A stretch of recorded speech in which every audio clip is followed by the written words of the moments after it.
kitab sing spesial cerita tentang hubungan interaksi Kanjeng Nabi kalian para napa sahabat. Jadi judul dasar itu Hayatus Sahabat.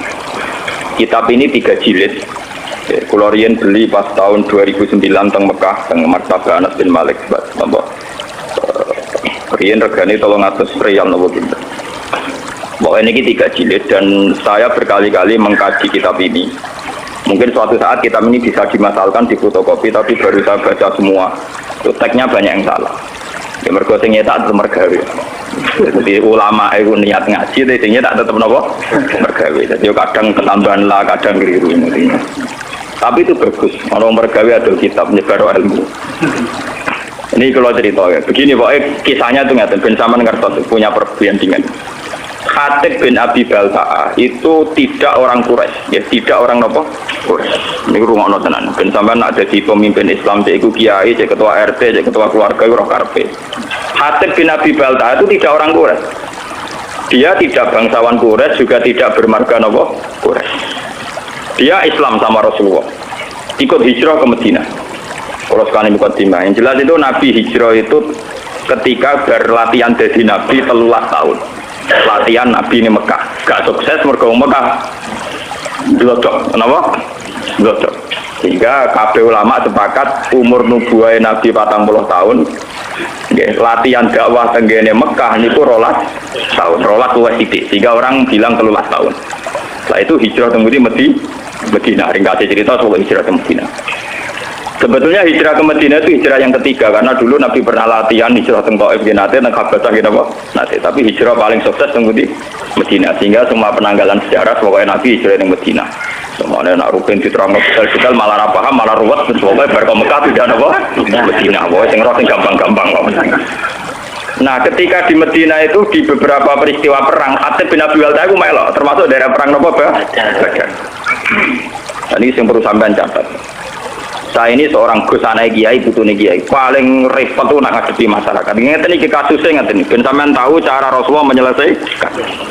Khatib bin Abi Balta'a karena tragedi hijrah itu sebuah tragedi, tentu orang itu tidak sempat mengamankan harta-hartanya. Padahal rata-rata orang yang hijrah itu yang meninggalkan harta dan keluarga.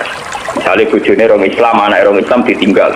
Dunyane cara omah rong dikunci, aset-aset rong dipasrahno kudu cepat-cepat napa hijrah. Karena keadaannya emergensi, tentu cepat-cepat ninggal. Termasuk bawa-bawa nom barang ditinggal. Karena wong Arab ora harus dibojo sitok. Mboten iki nanti guyon tapi nanti menjadi ilmiah. Masuk babonan-babonan nom napa ditinggal. Bener sampean kok cerita. Akhirnya sahabat Muhajirin yang Madinah itu tanpa bojo. Makanya kata cerita sahabat Ansor bojone papa itu kowe karep di milih iku ya tak pegat ngono ida bar rabi kowe. Sehingga bojo pertama sahabat Muhajirin adalah bojo bekasnya sahabat napa? Itu semua ahli tarikh sepakat begitu. Karena bojo-bojo yang belum Islam atau apa masih ditinggal di Mekah. Nah, karena Sayyidina Umar itu bermarga Quraisy, orang Quraisy, Abu Bakar juga orang Quraisy bermarga Quraisy. Rata-rata Muhajirin itu marganya Quraisy. Atau punya pertalian darah dengan orang napa? Quraisy. Sehingga ketika mereka merasa nyaman di Madinah, ya sajane ono nakalane ono sok sucine. Sok sucinya begini. Mereka sudah dipuji-puji bahwa karena hijrah itu meninggalkan keluarga dan harta. Tapi sebetulnya bukan ninggal nepleng gak. Ya diam-diam misalnya Ruben dihormati bene, kok Mustafa dihormat misanane, boy diam-diam ono sing rumah. Sehingga mereka tidak ada ketakutan kehilangan harta, termasuk mbok nom. Boten iki mengke ana critane, termasuk mbok nom bulan ini termasuk kata kunci, termasuk napa? Mbok nom. Ini termasuk kata kunci iki. Memang benar sejarah. Nah, suatu saat Rasulullah itu karena sudah perang Badar mendekati Fathu Mekah sekitar tahun 667 karena Fathu Mekah rata-rata ulama membuat penanggalan tahun 8 apa Hijriah. Setelah itu kan Rasulullah tinggal 2 tahun lagi wafat. Okay. Setelah itu Nabi haji wada dan menjadi haji terakhir. Nasi Khatib ini karena tahu Rasulullah suatu saat kembali ke Mekah dengan kekuatan penuh dan pasti menang. Perlu dicatat, Khatib ini sudah tahu kekuatan penuh Rasulullah, bahwa Rasulullah sekarang orang yang sukses, punya pasukan yang terampil, soalnya punya orang loyalis yang hebat. Mesti nak masuk Mekah itu menang kan. Wong perang Badar ya menang wong Islam, beberapa perang menang napa wong Islam. Akhirnya Khatib kirim surat, ngirim satu perempuan. Jadi mulai dhisik nek kon dadi intelijen wong wedok ora nyurigai. Jadi mulane kasusnya wong wedok kirim surat.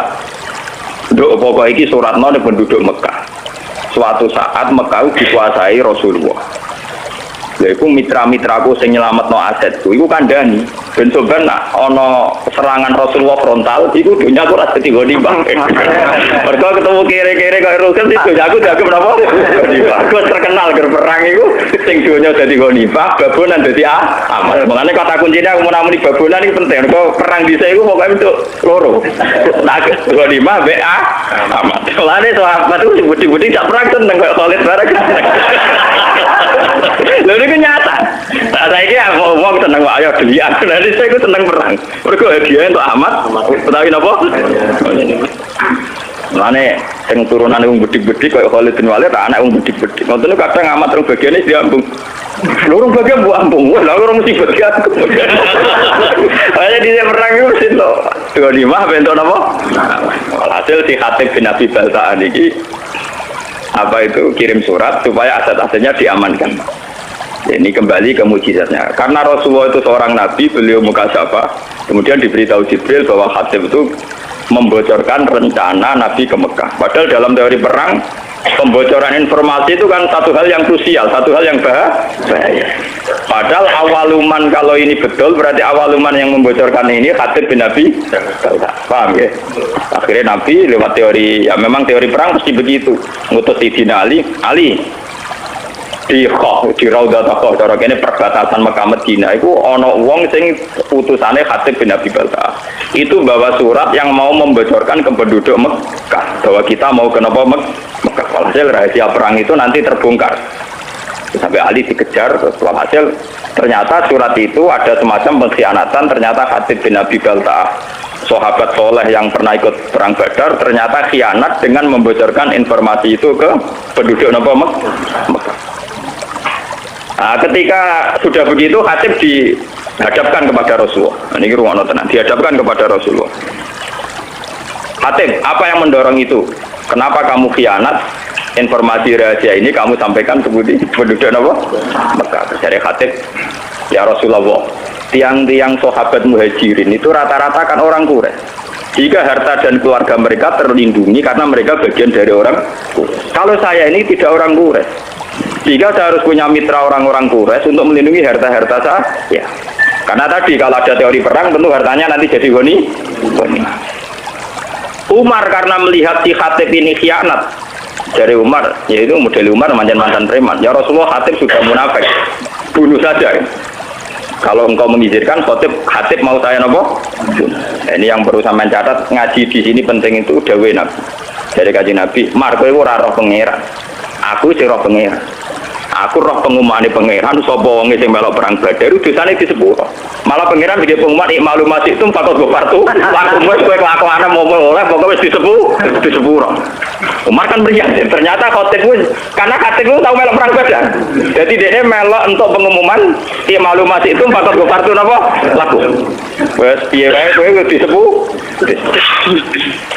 Karena juga ada adil kan pangeran misalnya sing mati dia mati syahid terus sing ra mati ra disepuro kan ora lucu mau perange kok. Paham ya? Jadi siapa saja yang perang Badar tentu untuk pengumuman untuk satu hadiah ikmalu masih itu fakot gofartu lakum wis kelakuan apa wae wong kowe melok perang Badar tetep napa disepuro. Nah ini yang menjadi catatan sejarah itu begini iki rungokno tenan iki. Dalam Fathu Mekah ini mau kembali ke Mbok 6. Mau yang sok suci kan Sayyidina Umar. Mergo ape baca Khatib karena dianggap membocorkan apa informasi. Sampeyan tak ceritani, foto dalail yang dilakukan toreko-toreko sing tukang poso setahun ini. Bener nggih Pak, setahun ini. Sing kurang suwe 3 tahun. Setahun wis suwe malah napa? Poso dalail itu tidak ada sanad sampai Rasulullah. Secara ilmiah tidak ada sanadnya. Bahkan zaman Nabi Sugeng itu jelas-jelas melarang la siyama liman somal abad. Tidak boleh wong poso nurut ngendi tahun. Jadi dulu larangan betul poso setahun. Oke, jadi poso setahun riyen dilarang Rasulullah. Wis Ramadan tok, sampai kadang nak umat ya Senin Kamis, nak umat ya Asyura, sing mesti iku nak wis kadung dadi kiai ya mbok poso napa? Durunge Atta itu napa? Arafah ya? Arafah. Aku rasa foto berarti rasa. Pas saya khawatir kakek nggak jarang. Kulo niku mergo kulo niku ape cerita foto sunat itu trauma kanca kulo. Niki kisah nyata. Kulo niku kanca jenis Sukron. Maksudnya yo latihan nyai pidato pas Idul Fitri man soma Ramadan summa atba'u sitan min Syawal fakana wa somat daro napa kula yang melepok pokoke fadile poso 6 dina tau apa hari kedua ketiga tamune cek poso dene ra poso tamune wong lugu-lugu wong awam ih jebule jenengan bodho niku lho kula mau arep jenengan jebule jenengan gak poso dene lho kula kapok wong iso suci itu tuan kula wis kula arep jenengan kapok jebule banyak umat sing poso niteni. Pos sing do foto 6 dino do tuan dene. Syukran rokokan tenang.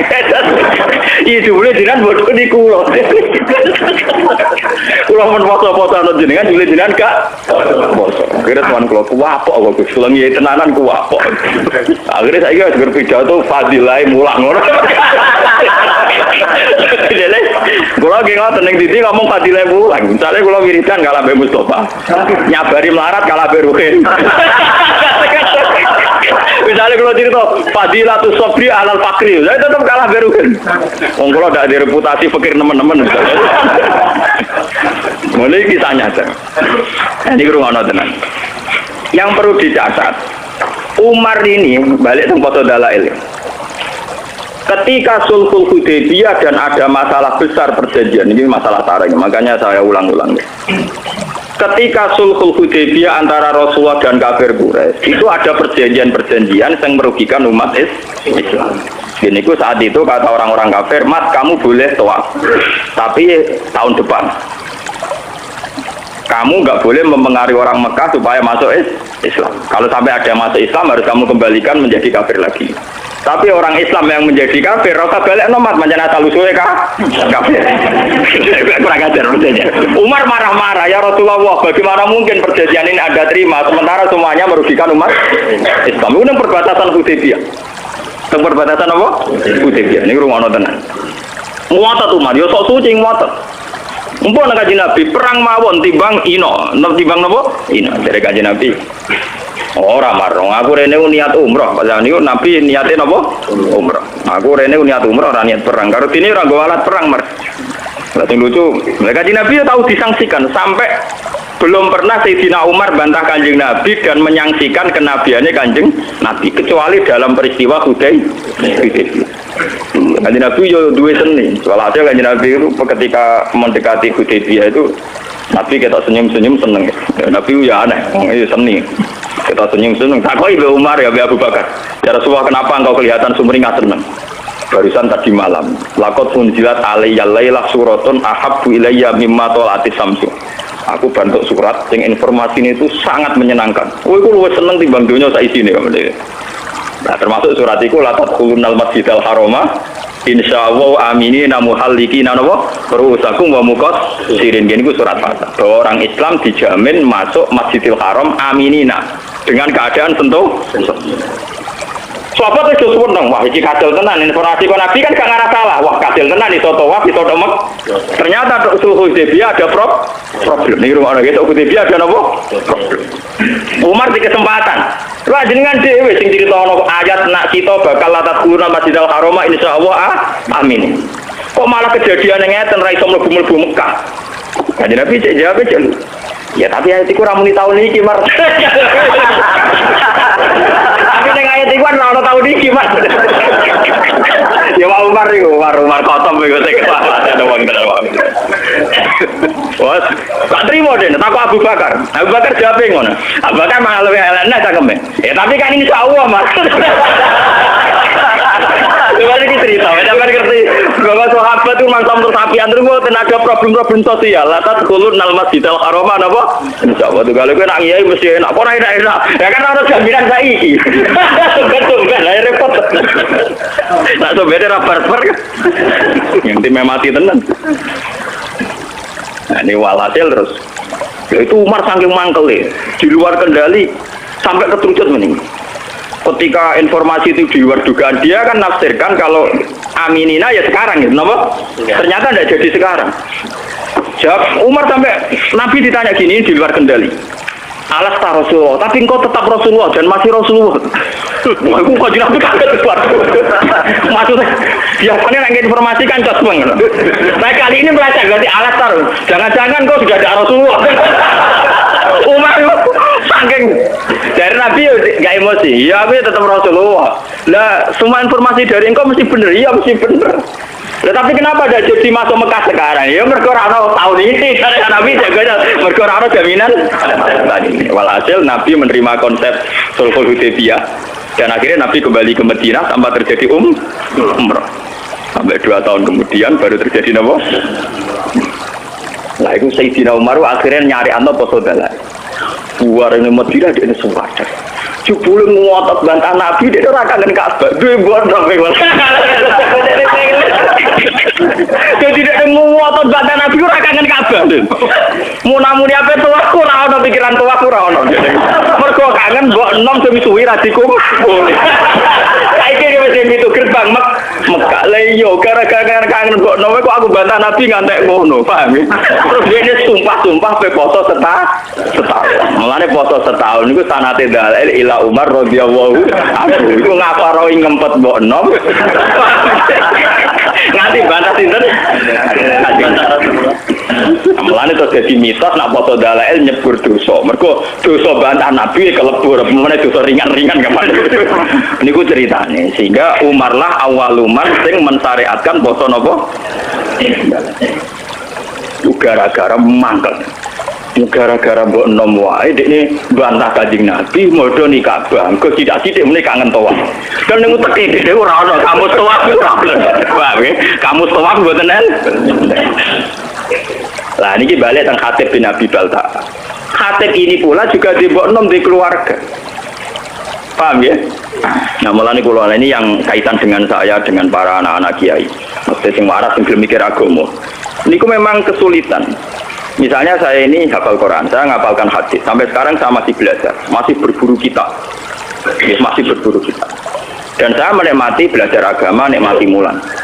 Tapi kan tidak semua orang Islam yang punya nasib kayak saya. Yang punya nikmat kayak saya. Jika saya tidak bisa, orang Islam kok dorong pokoknya kan berhafal Quran, ngalim mesti ditanggung pengiran, tidak bisa. Mereka ada yang dari keluarga yang punya tradisi kerja. Kadang dari keluarga yang logikanya harus PNS.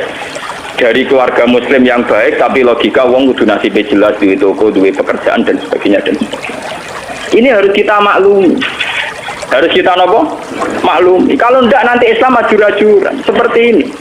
Rasulullah ketika Umar tidak menerima kesalahannya Khatib bin Abi Balta, dia agak munafik, mereka bocornya informasi. Tapi ketika Khatib menjelaskan ke Rasulullah, gini ya Rasulullah, orang-orang muhajirin itu tenang saja di Medina, karena mereka sadar keluarga dan hartanya diurus kerabat-kerabat mereka. Saya tidak punya apa-apa, saya harus punya kiat-kiat untuk hartaku Tapi apa kata Rasulullah? Ternyata Rasulullah, ya kamu ada kepastian dari Allah bahwa Ta'ala innahu qad sadaqakum. Allah benerno alasanku. Jika mana ngeten, saya ini anaknya kiai. Bapak saya kiai, mbah saya kiai. Umpama aku sangka ngalim nganti tuwek nganti mate ra di pekerjaan. Pokoke anggere mulang istiqomah abad asah. Kuwi wis gede prestasi. Temunajan to kere klunak-klunuk kukar-kukur ngono jaga prestasi karena ukuran sukses anak kiai mulang istiqomah. Bayangno misalnya keluarga yang matre atau PNS atau apa. Kan enggak mungkin ngono jaga prestasi. Urip ora jelas. Nah tentu santri-santri soleh yang dari keluarga ini jangan salahkan orientasinya bisnis. Karena ya itu tadi konteksnya beda. Menurut saya biasa debat sama Gus sampai maki-makian. Ini cerita-cerita ilmiah saja bukan. Lambil Gus dengan sinau tenanan perkara ini dihormati dijunjung. Engko pondoke jelas mulang jelas. Nak rugen kon sinau tenanan ya ngerti ra di pondok. Engko kitab Pak foto-foto takokane bojone iku dadi dhuwit ta ora. Lenda kan konteksnya beda sekali. Tentu dari keluarga yang punya kesadaran, keluarga saya kan gak ngerti takok. Nggak kena sinau untuk apa kan enggak. Bapak saya ada pernah tanya gitu, bapak saya juga ada pernah tanya gitu. Malah orang alim takut tanah. Pak lagi ya jirang alim. Nah ini kan ya kasusnya Khatib kayak gitu. Makanya ini ya kenapa ini saya ajarkan di sini biar apapun kebaikan yang kita sarankan jangan digeneralisir, jangan disamaratakan. Kebaikan tetaplah kebaikan meskipun dengan varian yang berbeda. Saya di desa saya itu berkali-kali kalau saya diberi kesempatan mau ibadah, saya 5 tahun itu pidato sekali, jarang sekali saya mau pidato. Jadi biasanya 5 tahun sekali, 4 tahun sekali, wong-wong berkumpul dengan kulo, kepengen kulo pidato. Ini kulo pidato setengah jam. Kalau nak pidato kayak simpel mawon. Sesuai jenis anu saya dan senegani pengajian sing saya, buatan bin saya, sing turu bin saya, sing tengah-tengah saya. Wong Islam itu gampang. Itu tak ceritani wali sing turu nih. Jadi ini Ihya ono cerita lucu. Ono wali nak rino ku poso, nak bengi niku tahajud. Wes salat sunat apa dilakoni poso model wae napa? Dia karena merasa suci karena amalnya entek ngamek. Dia golek saingan wali. Ya Allah, apa ada wali yang setingkat saya? Ternyata berpikiran dituturo wali sampeyan turu. Iku ngilir bedak salat. Gak terima, jadi saya wali di tukang turu gak terima. Jadi ini cerita nyata nih. Ya Allah, gimana mungkin orang yang turu ngora-ngora mau tanginya beda sholat fardu, derajatnya sami kalian ku loh. Ya nara paham yo takok to gampang to. Takok. Kere wali sing tukang turu takok. Kowe kok iso sederajat mbek aku perkara niku. Ngaku ibadah rino poso bengi tahajud. Kok kowe turu sederajat ambek aku. Dari wali sing teratur. Lah iya kowe mbok rewangi ngono tujuan mesti sitok. Ciri utama agama itu satu, niku takwa. Dan ciri utama takwa itu satu, ninggal maksiat. Dan tidur itu paling efektif ninggal maksiat. Wes aku poso langgir ning pasar tetep bekar-beker. Kowe poso langgir mlaku tetep ora wedok, ora rodo, ora prawan, ora macam-macam. Tetep bersih aku ning kamar, terus aku mau Isal karo kali pokoke. Bisa. Wes catetan ndelok wedok mbek aku tetep bersih aku. Wong aku ning kamar tuh ora. Piye wae ciri utama takwa ning maksiat dan turu paling efektif. Sadar wali di waduh, pinter tenan kowe. Yo lho iki ilmu kalau siapa niru ya kena ora kena maksudnya cerita ilmu. Tapi itu memang nyata, tentu orang tidur lebih tidak berisiko maksiat. Ya ini cerita, ciri utama takwa ninggal maksiat dan tidur paling efektif ninggal nopo maksiat. Meriang kok wali sing tukang ibadah. Iya, aku yo mau kamar aku akhirnya ngempet kira usah ngempet apa ning kamar. Paham ya? Ini satu perbandingan. Terus selama ini kita kan misalnya lagi senang pengajian, ngono pengajian kok rata kono keapian kok gak teko. Padahal dalam pengajian itu kita pasti bilang, ngrumat anak itu ibadah, ngrumat ibu itu ibadah. Lah sing anak di pengajian malah wis saiki nglakoni saranem iku ngrumat anake mboke ning omah. Paham? Mulane kiai-kiai sing balik kula kandhani. Kita ini tidak fair. Karena kita senang pengajian, kita jadi mubalik terus bilang ono pengajian barang apik kok ora teko. Padahal dalam pengajian itu kita tetap ngomong ngurmat ibu iku apik, ngurmat anak iku apik. Lah ngomong sing ra teko malah wis nglakoni iku. Mergo saiki nek ngomong ngurmat anak. Lho ini saya kiai, saya ngomong gitu biasa di depan umum. Bagaimana mungkin wong sing wis ngaplikasekno ilmu malah mbok kritik. Paham ya? Mulane kula nak tenaran nggih biasa cerita, sakniki senteng sawah mboten nengani pengajian kula nggih. Saya wong sawah golek nafkah, niku nggih sarane kiai, sarane Islam. Tidak niki teng omah kemata anake nggih sae iku sarane kiai, sarane Islam. Mungkin punya resiko secara nafsu nang datang enggak banyak, tapi kita harus gentleman bahwa itu ya kebaikan. Memang butuh kiai nekat kayak saya yang enggak butuh populer. Tapi harus ada ulama yang nekat kayak saya supaya kebenaran itu terjaga. Makanya di Ihya itu ada kitab Fadilatul Kasbi, ada bab Fadilatul Kasbi itu, dan saya berani ngomong gini di desa saya pun saya berani. Suatu saat Rasulullah itu ngaji dengan para sahabat, itu Rasulullah, bukan terima kiai, bukan terima balik, Rasulullah, sing duwe Islam. Jadi orang terima balik, orang terima kiai, ya nabi ngaji. Nah, mesti anggar kiai ada santri sing kota-kota, Mustafa. Wah santri sing kota-kota ini kan mesti ekstrim. Ono canom awake kekar, gua pacul, tenang ya, nek wong ngaji diliwati ya, tenang ya. Apa ini kebun kurma? Tenang. Ya liwat ngarep Rasulullah tenang. Lah si pemuda-pemuda tadi sing melok ngaji kan. Ya Rasulullah, canommu cek kurang ajar. Wis enom kuat awake cek gak gelem cek rugine wong iku ana Rasulullah ngaji kok gak melok. Jadi apa jawaban Nabi? Kamu jangan bilang demikian. Dia itu kerja untuk nafkahi anak istrinya. Dan itu ya ajaran saya. Malah dia itu nggak tahu dia ajaran. Lu itu nabi, malah saya tak yakin. Jadi Muhammad nabi benar. Nggak mubalek. Jadi dia nggak mubalek, nggak kiai, nggak ada nafsunya sama sekali. Paham ya? Memang butuh hati gede loh, ngomongnya butuh hati gede. Karena kita tetap ngaji, manjen goblok ya ben ngaji kok. Tapi ini cerita, kita ini tidak usah membakukan satu kebenaran, satu dua. Mungkin nanti Gus kudu ngalim takdir. Apa sing rapati Gus, rapati ngalim, tapi amen pidato sing maslahat gawe masjid, urusan bangunan. Lan Gus yo cokon melok-melok, malah ra aku malah repot. Lah padha sing Gus ngaji malah melingkar kabeh maknane malah.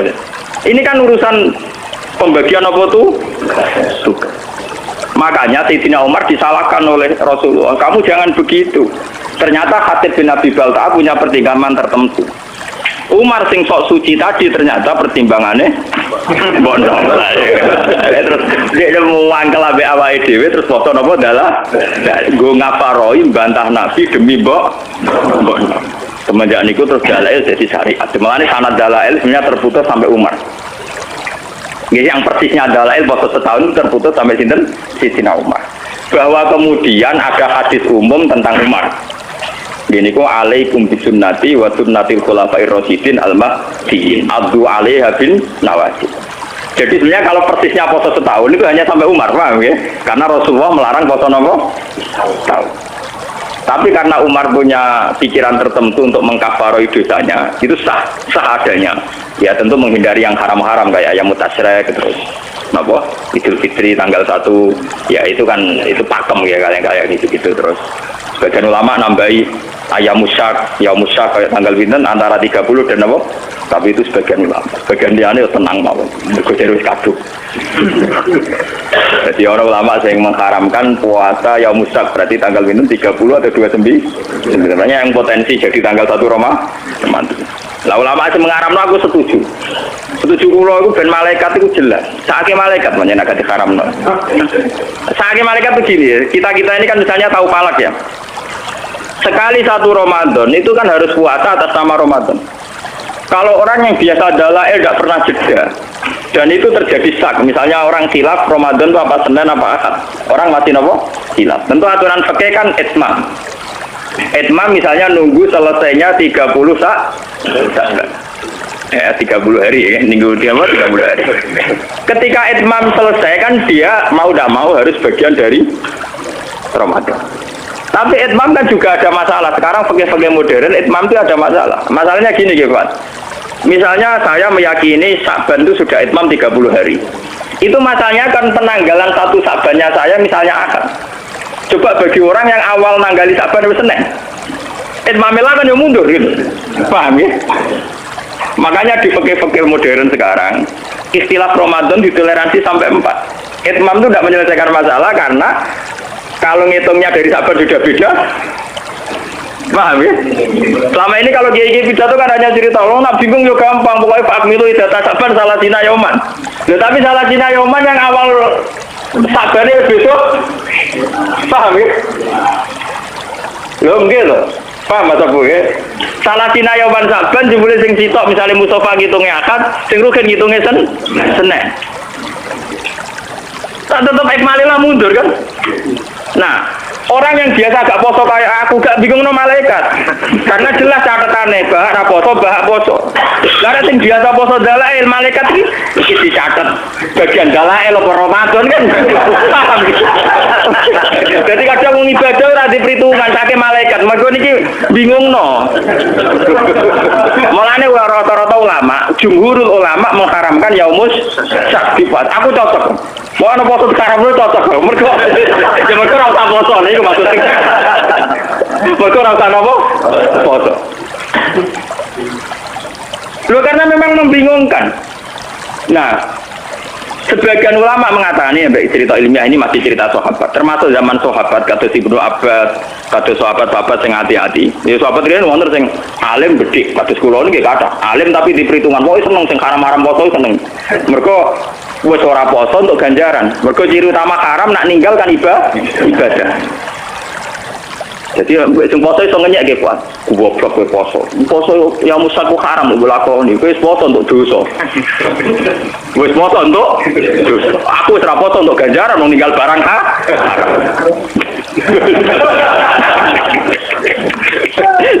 menangan tenan kula seneng. Ana ulama darani yang musaki poso haram. Jadi sing nglakoni poso dosa napa ibadah? Dosa. Sing ninggal ibadah ganjaran napa?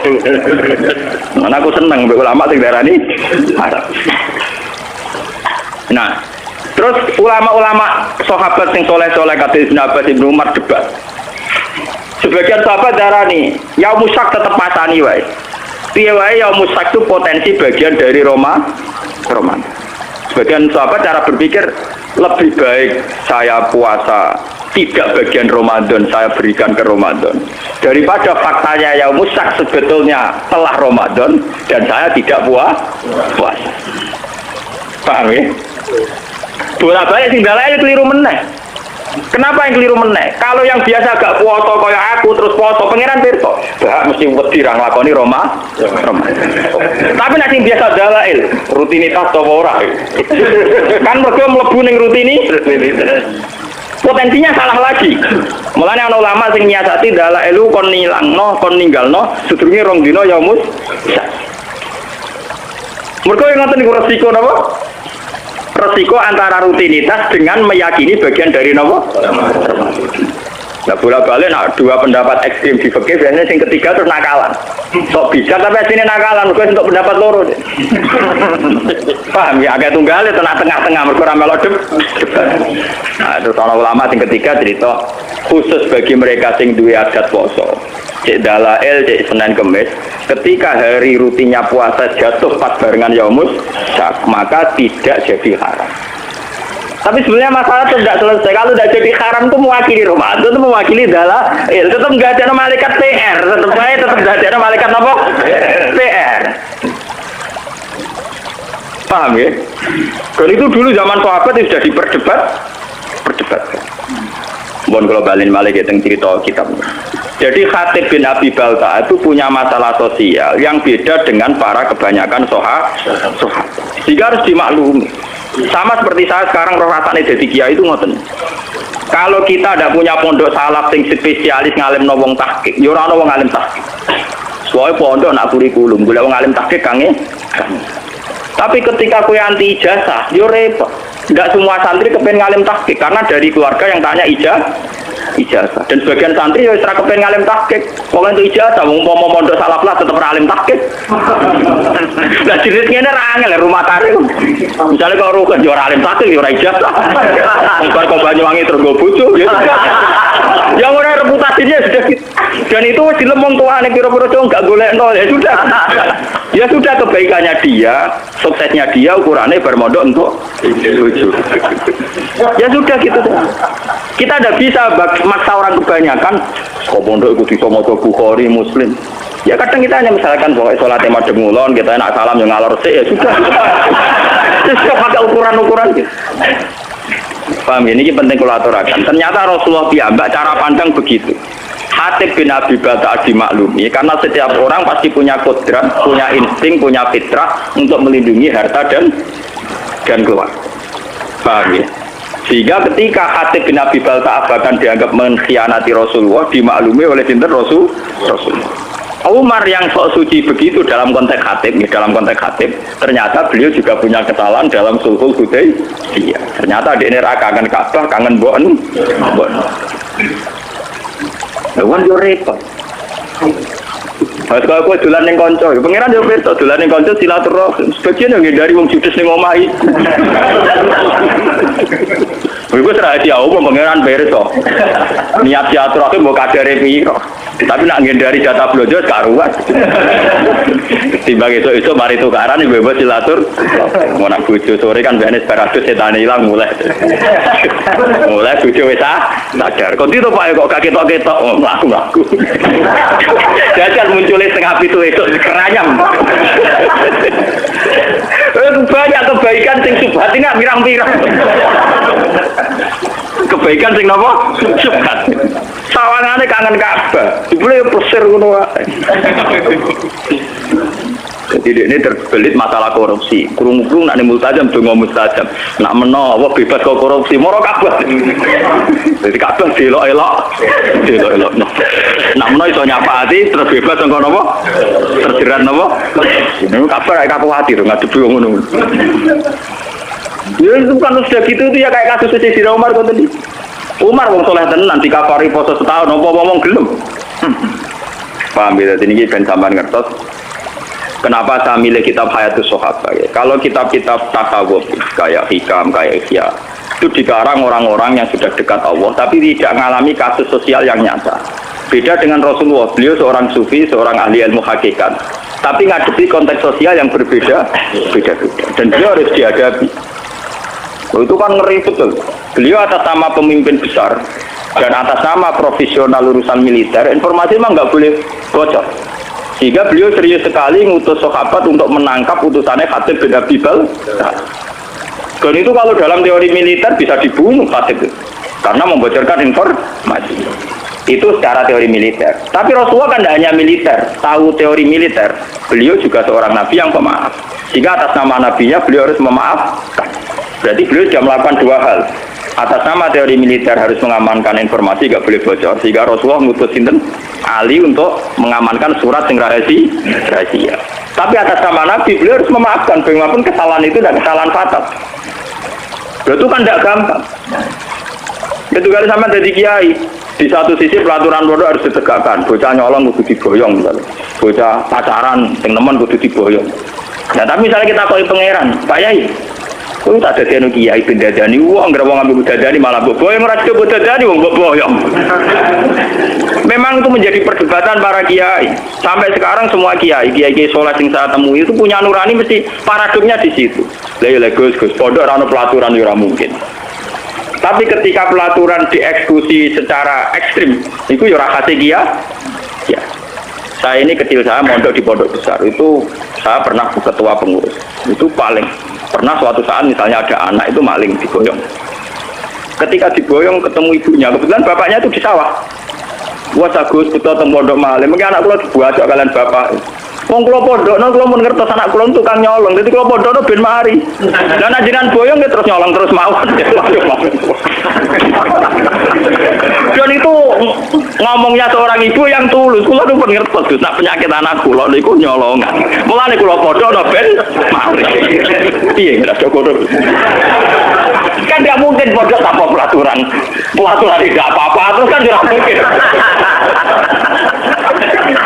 Tapi ketika terlalu ekstrim menerapkan itu, terus kemudian kapan kita terbiak? Kapan kita memperbaiki manusia?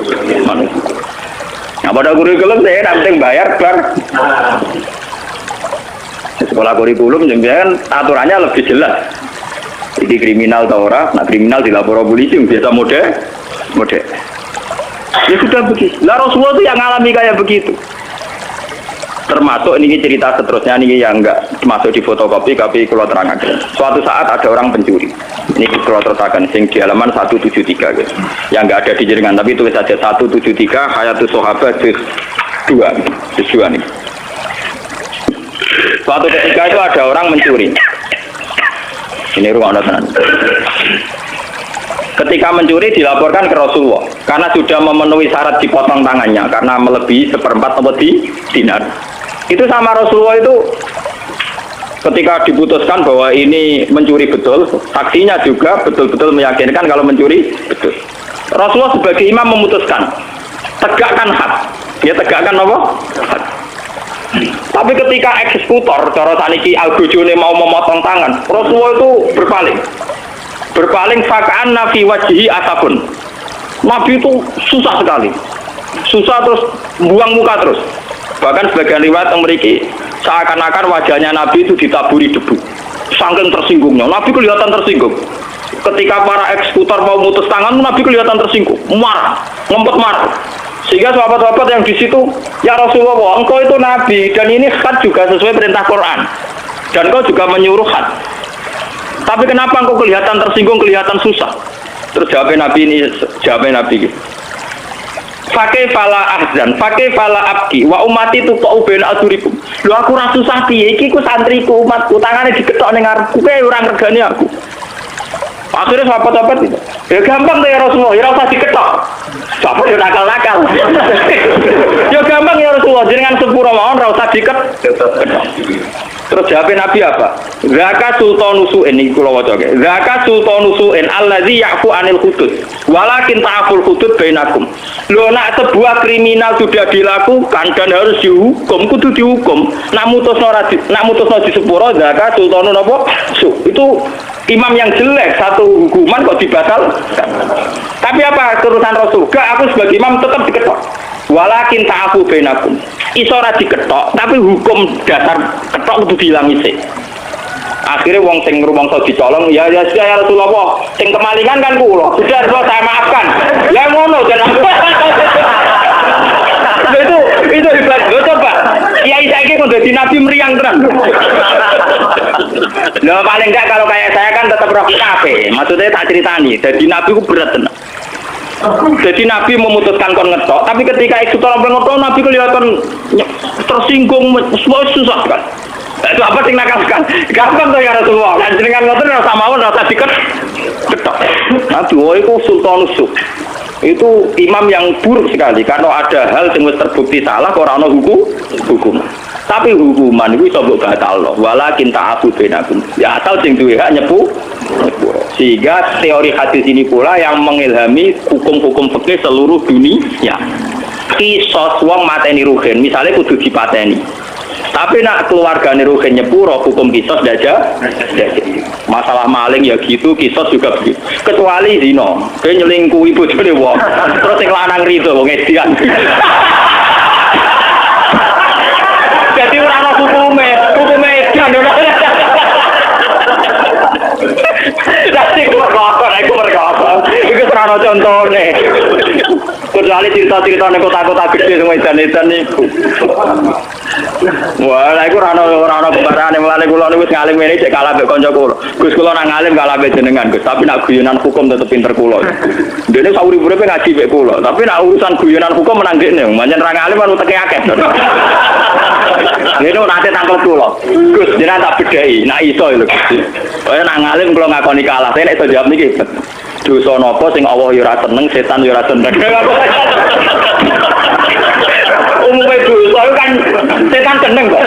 Iku setan ora seneng. Apa jadi nyelingkuhi bojone setan. Iku Allah ya ora seneng, setan ya ora apa. Ora aja. Jadi dia nang contoh dosa sing apa ya ora seneng setan. Ora aneh lho kon iki. Oh, boten iso.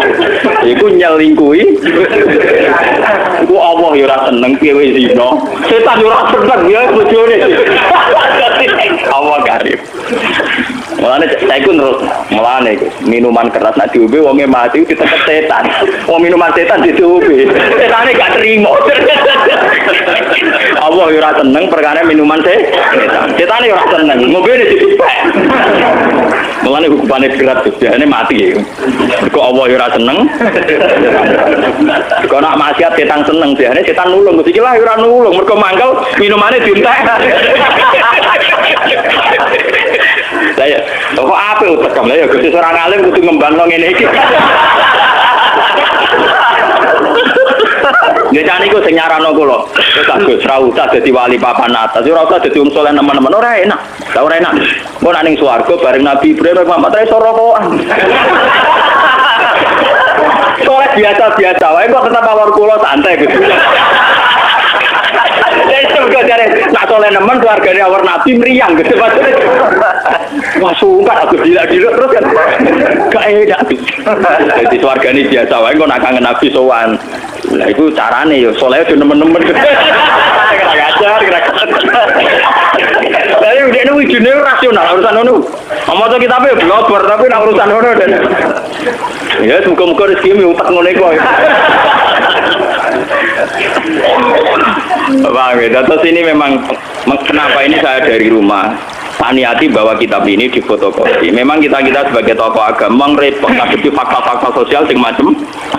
Tapi apapun itu sikapilah meneladani Rasulullah Shallallahu Alaihi Wasallam dengan mengkaji kitab-kitab kayak ini. Sampai tidak harus gimana sudah ini kitab dikarang oleh ulama hadis sahabat itu terkenal. Saya di Mekah umrah itu 8 hari tiap malam itu ngaji hadis sahabat. Cari sesa yang sedang ngajar hadis sahabat. Jadi saya umrah 9 hari itu kalau malam belajar Bukhari dengan hadis sahabat. Ya saya emang niatnya sinau.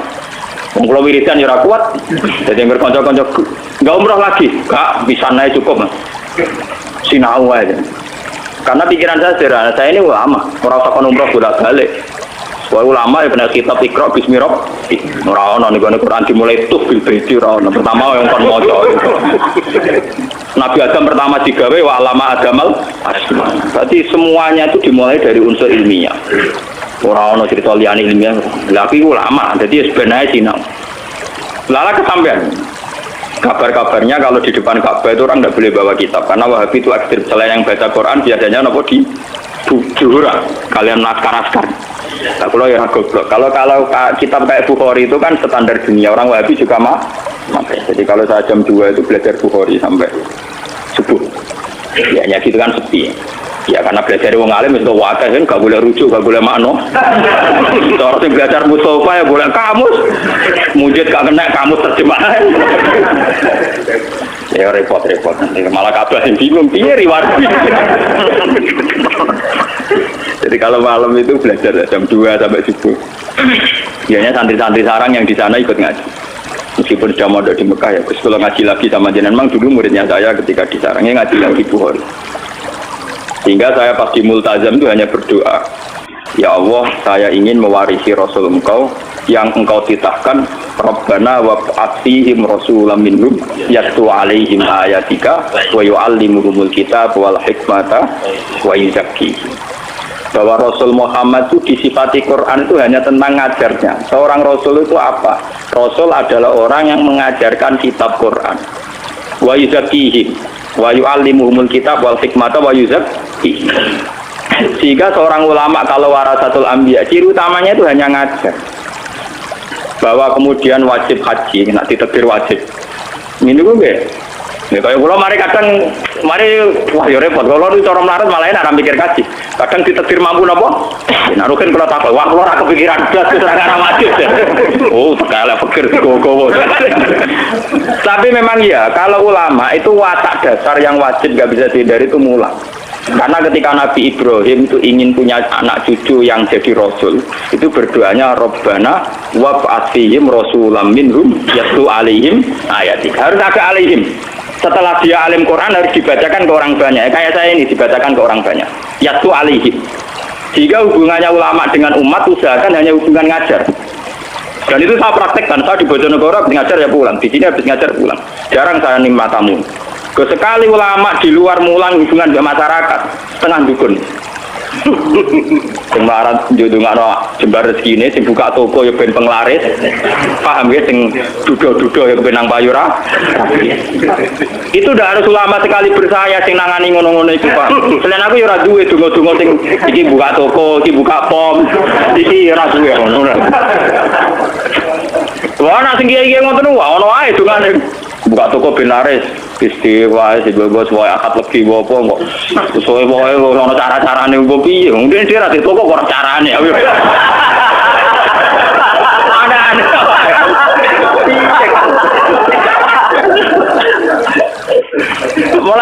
Mulane kula njung wontenan. Kula bolak-balik. Wah jenengan hubungan mbek kula namung ngaji mawon. Rasa tuan-tuan kudu. Kula iki bukan metu suwani. Kemudian tok nganti tani wae recep mulai tenyoro tenan kula. Ini kalau cerita kalian dari Lukman di Rembang itu ada pondok besar kawasan santri. Ini tentang kawasan Sedan. Ini keputusan ini haflah akhir sana ini Mujang Pulau kan pidato itu kata itu. Kalian seorang kiai. Yang jelas kalau calon muka lagi lah mau itu hasan. Panitianya soal itu. Ini gugus. Wah kiai pun persona jenengan rakyat pidato. Tapi ini kedapurun, karena ini sudah keputusan para kiai. Aku kiai, akan duduk ke keputusan kiai malah lucu toh. Aku kiai, jadi wajib duduk ke keputusan apa? Apa gitu? Panitia, waduh iya selalu. Kalau kita Tenang aja guyon. Aku iku kiai yo coba intimidasi keputusane napa? Kiai.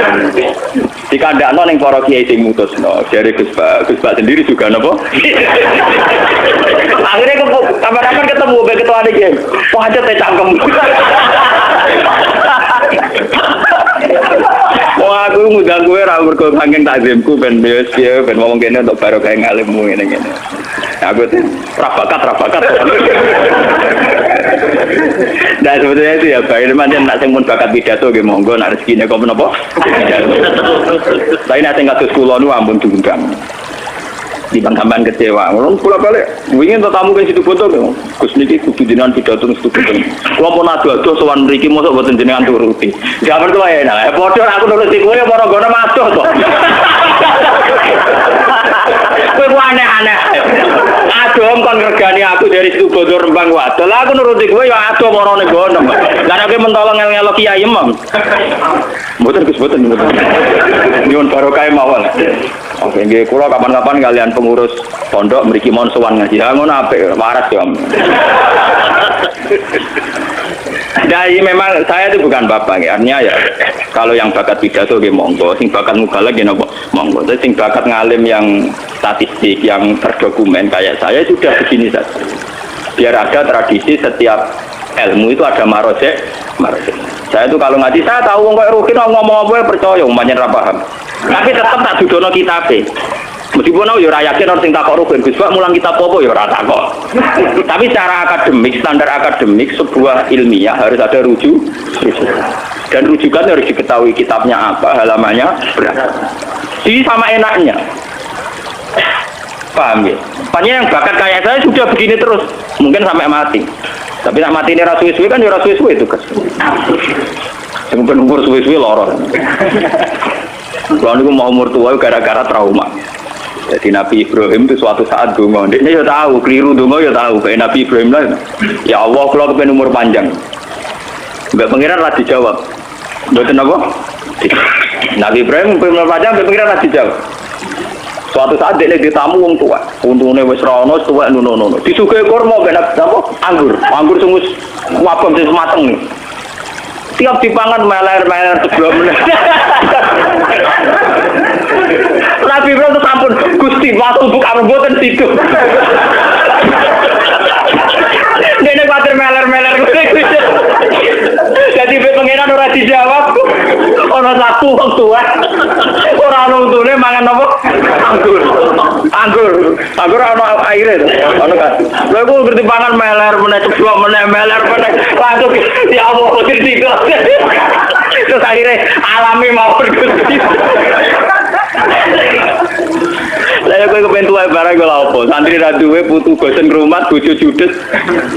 Anak bosen ngru. Alami ya ora usah ndonga panjang umur. Wis wae ndonga ya. Gusti kalau sebaiknya hidup ya hidup. Kalau sebaiknya mati ya mati. Itu aja kok re.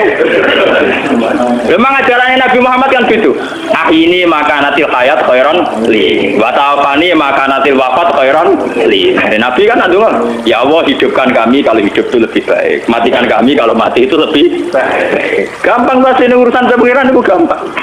Malah ngajari pangeran kepengen umur nopo kepengen nak mangan meler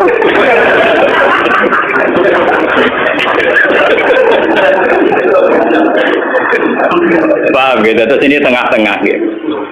Makanya sebetulnya kayak ekstremis yang memaksa hukum Islam diterapkan secara ekstrim itu sanadnya juga ada mutasil amat karena memang hukum itu harus diterapkan. Ketika ada kasus, hukumnya harus diterapkan. Tapi sebetulnya sebelum hukum ini diterapkan, itu ada solusi pengcancel, pembatal hukum. Yaitu pihak keluarga atau korban tetap punya hak memaafkan. Dan itu menjadi alasan hukum jadi gugur. Paham? Dan itu seluruh umat Islam, ulama seluruh dunia sepakat. Misalnya kisos, itu bisa hukum dipanjung karena membunuh orang. Itu bisa gugur kalau sebagian warisnya terbunuh, memaafkan. Begitu juga maling. Makanya akhirnya Nabi warung Nabi dukung ya sudah kalau Rasul jangan dipotong kok gampang. Orang itu seorang imam harus mengeksekusi keputusan. Nah, tapi jenengan kita ngoten kita sumpah kita apa? Nabi cerita walakin ta'afu bainakum terus njare korbane. Ya Rasulullah dimaki kalau bebas no, sakit. Ya sudah selesai. Jadi sebenarnya selalu ada solusi seperti kisah. Makanya walakum fil qisasi hayat. Tapi ya ada aturan seterusnya. Paman ufiya lahu min akhi syai'un fatiba'un bil ma'rufi wa ada'un ilaihi bi. Terusannya ayat kan indah sekali. Dzalika takhfifum mir rabbikum. Aturan ini menjadi ringan karena menjadi fleksibel. Menjadi apa? Fleksibel. Aturan tegas pembunuh harus dibunuh diharapkan meminimalkan orang-orang supaya tidak mudah membunuh. Karena kalau membunuh pasti secara hukum dibunuh. Tapi meskipun secara hukum orang membunuh harus dibunuh, ada satu pengecualian, kecuali pihak waris maktul, waris yang terbunuh memaaf. Lewat ngaji ini supaya sama ngerti sebetulnya Rasulullah Tiaba zaman Sugeng itu diantara ketatnya hukum masih ada solusi. Assalamualaikum warahmatullahi wabarakatuh.